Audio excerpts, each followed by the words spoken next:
নম্বর ধারা অনুযায়ী নাবালিকা মেয়ের সম্মতি বা অসম্মতিতে তার সাথে যৌন আচরণ। কন্যাশ্রী, শিক্ষাশ্রী, রূপশ্রী এত প্রকল্পের পরেও 18-র আগেই স্কুল ছেড়ে বিয়ের পিড়িতে ছাত্রছাত্রীদের মধ্যে বাড়ছে স্কুল ছুটের সংখ্যাও।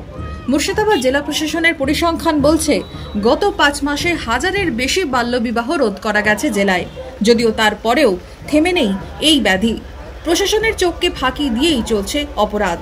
সমাজের এই ব্যাধি নির্মূল করতে সমাজ সচেতনতার প্রতিজ্ঞা নিয়ে আবারও পথে নামল মুর্শিদাবাদ জেলা প্রশাসন। মুক্তিযোগ্য নয়, বাল্যবিবাহ 2006 সালের আইন অনুযায়ী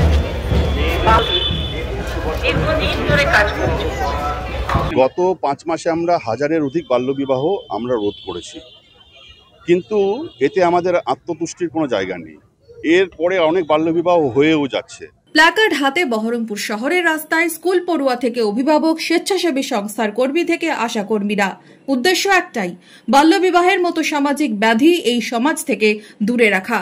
সমাজ সচেতনতার বার্তা নিয়ে বুধবার বাল্যবিবাহ প্রতিরোধ, স্কুল ড্রপ আউট পড়ুয়াদের ফের স্কুলমুখী করার বার্তা দেওয়া হলো জেলা প্রশাসনের তরফে। এদিন পথে নামেন অতিরিক্ত জেলাশাসক উন্নয়ন চিরন্তন প্রামাণিক, জেলা প্রকল্প আধিকারিক doctor Sukanta Saha, district child inspection officer থেকে ফুড সেফটি অফিসার, ICDS এর সুপারভাইজার, প্রশাসনের পুরো টিম। তার প্রথমেই রয়েছে বাল্যবিবাহ, এটাকে আমরা নির্মূল করবই এবং মুর্শিদাবাদে আমরা প্রতিজ্ঞা করছি যে বাল্যবিবাহ যেটা এখন মনে হচ্ছে যে অসম্ভব, এটাকে কিন্তু প্রতিহত করবই।